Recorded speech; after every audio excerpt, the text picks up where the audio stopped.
நாளைக்கான வீடியோவில் என்ன நடக்குன்னு சொல்லிட்டு பார்க்கலாம். வீடியோக்குள்ளே போகிறதுக்கு முன்னாடி நம்ம சேனலில் லைக் அண்ட் சப்ஸ்கிரைப் பண்ணிவிட்டு சப்போர்ட் பண்ணுங்கள். வீடியோ வந்துட்டு செம்ம சூப்பராக இருக்குங்க. நம்ம எதிர்பார்க்காத பல டிப்ஸ்ட்டுன்னு சொல்லலாம். ராகினியை வந்துட்டு அப்படியே ஆணி அடித்து சுவத்தில் தொங்க போட்டாங்க.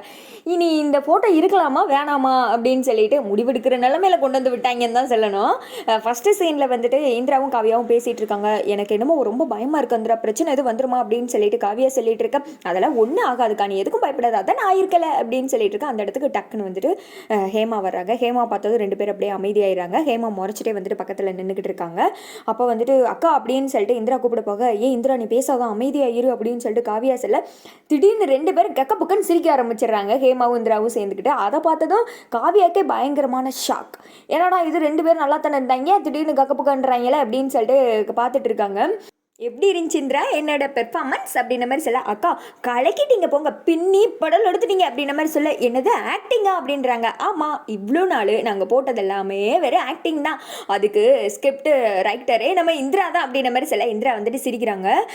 அதை வச்சு ராகினியத்தை நல்லா ஏமாத்துட்டாங்க அப்படின்னு சொல்ல, ராகினியத்தை மட்டுமா ஏமாந்தாங்க, கூடவே சேர்ந்து நாங்களும் தான்ப்பா குடும்பத்தோட ஏமாந்து போய் நின்றுட்டு இருக்கோம் அப்படின்னு சொல்லிட்டு காவியா சொல்ல, இதெல்லாம் இந்திரா சொல்லி தான் நான் பண்ணேன் அப்படின்ற மாதிரி வந்துட்டு ஹேமா சொல்லிட்டு இருக்கா. இதெல்லாம் வந்துட்டு ராகினி வந்து ஓட்டு கேட்டு நின்றுட்டு இருக்காங்க. அடிப்பாவி, நீங்க மூணு பேர் தான் கூட்டுக்கலவானீங்களா, நான் தான் அவனுக்கு தெரியாம சிக்கிட்டேனா அப்படின்னு சொல்லிட்டு நின்று பார்த்துட்டு இருக்கேன். ஹேமா சொல்கிறாங்க, ஐயோ அந்த ராகினியத்தை வெரி டேஞ்சரஸ் பில்லோ, எவ்வளோ கிரிமினல் வேலைலாம் பார்த்துட்டு இருக்கு தெரியுமா அப்படின்ற மாதிரி சொல்ல, அப்படி என்ன நடந்துச்சு அப்படின்ற மாதிரி கேட்க, இந்திராவை பற்றி என்னையே தப்பு தப்பாக எழுத வச்சாங்க அப்படின்னு சொல்லிட்டு ராகினி ஹேமாவும் வந்துட்டு பிளான் போட்டாங்க இல்லையா, அதெல்லாம் வந்துட்டு புட்டு வச்சுட்டு இருக்காங்க இங்கே. அதுக்கடுத்து ராகினியை அத்தை போனதுக்கப்புறம் நானே அந்த வீரோலுக்குள்ளே போயிட்டு அந்த டைரி எடுத்து ஒழிச்சு வச்சுட்டேன். அதுக்கடுத்து தான் இதெல்லாம் நடந்துச்சு, எப்படி இதெல்லாம் மாறுனுச்சுன்னு தெரியாமல் அத்தையும் மூளையை போட்டு குழப்பிட்டு இருந்திருப்பாங்க அப்படின்னு சொல்லிட்டு ஹேமா சொல்லிட்டு இருக்கா. அடிப்பாவி, நீ இது பண்ணியா அப்படின்னு சொல்லிட்டு மறுபடியும் ஹேமா சொன்னதை கேட்டு ராகினி வந்துட்டு ஷாக் ஆகுறாங்க. இங்கிட்டு வந்துட்டு ஓஹோ அந்த பிளானை மனசில் வச்சுட்டு தான் ராகினியத்தை எல்லாரையும் கூப்பிட்டு வந்து இங்கே ஒரு நாடகமே நடத்தினாங்களா அப்படின்ற மாதிரி சொல்ல, ஆமாம் கடைசியில் அவங்க தானே பல்ப் வாங்கிட்டு எல்லாம் அசிங்கப்பட்டு போனாங்க அப்படின்ற மாதிரி சொல்லிட்டு இருக்கேன். ஆமாம் அது ரொம்ப கிரிமினல் தான் அப்படின்னு இவங்க பேசிகிட்டு இருக்கும்போதே அந்த இடத்துக்கு ராகினி வந்துடுறாங்க.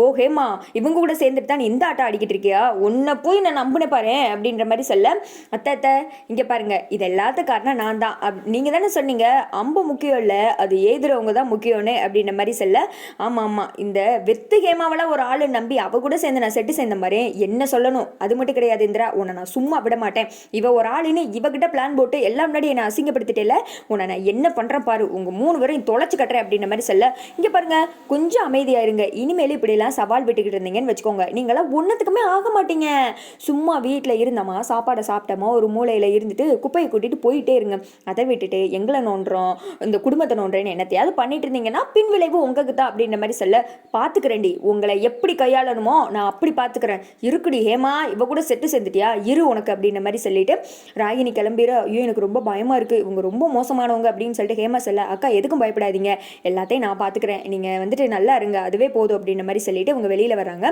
அப்போ வந்துட்டு ராமச்சந்திரன் அவங்களும் ஜெயா அவங்களும் அந்த இடத்துல உட்காந்துட்டு ஒரு மாதிரி முறைச்ச மணிக்கே நின்றுட்டு இருக்காங்க வெளியில். ராகினி வந்துட்டு அந்த திங்க கிராஸ் ஆகுறாங்க. ஏ ராகினி இங்கே வா அப்படின்னு சொல்லிட்டு ஜெயா கூப்பிட, இவ வேற நான் இருக்கிற கடுப்பு தெரியாமல் ராகினி வா ரோஹிணி வான்னு கூப்பிட்டு இருப்பா அப்படின்னு சொல்லிட்டு விறுவிறுன்னு பக்கத்தில் வர்றாங்க. ஏன்னாக்கா எது கூப்பிட்ட அப்படின்ற மாதிரி சொல்ல, வர உன்னை பற்றி நான் வர்ற நியூஸ் எல்லாமே ரொம்ப தப்பாக வந்துட்டு இருக்கு, இங்கே பாரு இனிமே வந்துட்டு நீ இப்படிலாம் பண்ணிட்டு இருந்தேன்னா அவ்வளோதான், வேற மாதிரி நான் வந்துட்டு பேச வேண்டியது இருக்கும் அப்படின்ற மாதிரி சொல்ல, என்னக்கா இப்படிலாம் பேசிட்டு இருக்க அப்படின்னு சொல்லிட்டு, இதை பற்றி பேசுகிறாங்கன்னு தெரியவே இல்லையே, நான் அந்த ஊருக்குடி தப்பு பண்ணி வச்சிருக்கேனே, இதில் எந்த தப்பு பற்றி பேசுகிறாங்க அப்படின்ற மாதிரி ராகினி மைண்ட் வாய்ஸ்லேயே உள்ள முனைக்கிட்டு இருக்காங்க.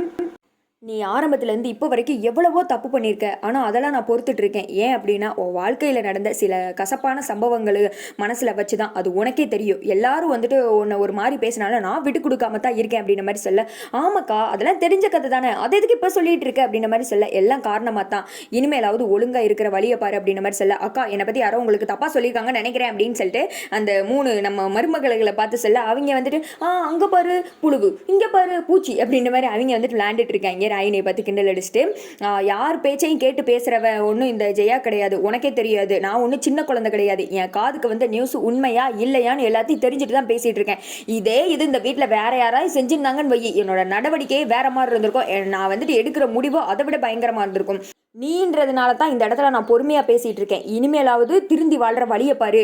ஒருத்தங்களை கெடுத்து தான் முன்னுக்கு வரணும்னு நினைக்காத. இனிமேல் அவன் மனசில் இருக்க கெட்ட புத்தியை எடுத்து போடு அப்படின்ற மாதிரி சொல்ல, இந்த தக்கா வந்துட்டு ராமச்சந்திரன் சொல்கிறாரு, நீ பண்ணுறதெல்லாம் ஆரம்பத்துலேருந்து எனக்கு தெரியும். நான் வந்துட்டு பொறுமையாக இருக்கிறது காரணமே ஜெயா காண்டி மட்டும்தான். இனிமேலாம் இப்படி பண்ணிகிட்டு இருக்காது. அது மட்டும் கிடையாது, இனிமேலாம் கூப்பிட்டு வச்சு சொல்ல மாட்டேன், உனக்கே அடுத்து புரியும் அப்படின்னு சொல்லிட்டு ராமச்சந்திரன் கிளம்பிற சி இதுங்க முன்னாடி அப்படின்ற மாதிரி நின்றுட்டு இருக்காங்க. அந்த இடத்துக்கு 3 பேர் வர்றாங்க. என்ன சின்னத்தை ரொம்ப தொங்கி போயிட்டீங்க போல, சரி ரொம்ப பாவம், ரொம்ப அடிபட்ட மாதிரியே தெரியுதே, எங்கிட்ட திரும்பினாலும் அடிமாறு இருக்குல்ல அப்படின்னு சொல்லிட்டு இந்திரா சொல்ல, ஏய் உங்களை நான் சும்மா விட மாட்டேன்டி அப்படின்றாங்க. இங்கே பாருங்க, இனிமேலாம் இப்படி பண்ணிட்டு இருந்தீங்கன்னா வீட்டில் சுத்தமாக இருக்க முடியாது. கண்டிப்பாக நீங்கள் வீட்டை விட்டு தான் வெளியில் போகணும் போலையே. இவ்வளோ நாள் உங்களுக்கு ஜாலரா தட்டின அத்தையே நீங்கள் ஏமாத்துறோன்ட்டு போயிட்டாங்க அப்படின்ற மாதிரி இவங்க வேற கடுப்பேற்ற விறுவிறுன்னு அவங்க வந்துட்டு கிளம்பிடுறாங்க. இவ்வளோ நாள் சப்போர்ட் பண்ணிட்டு இருந்த அத்தையே வந்துட்டு இவ்வளோ பேசியிருக்காங்கன்னா அத்தைக்கு எதுவும் உண்மை தெரிஞ்சிருக்கு அப்படின்னு சொல்லிட்டு இவங்க 3 பேர் குசு குசுன்னு பேசிட்டு இருக்க. ரூமுக்கு போன ராகினி வந்துட்டு பொருட்கள்லாம் தூக்கி போட்டு உடைக்கிறாங்க. கோவத்தில் வந்துட்டு தலைவாணியில் எறிகிறாங்க. ஏய் நீ சாகணும்டி, நீ சாகணும், நீ செத்தா தான் நான் நிம்மதியாக இருப்பேன்.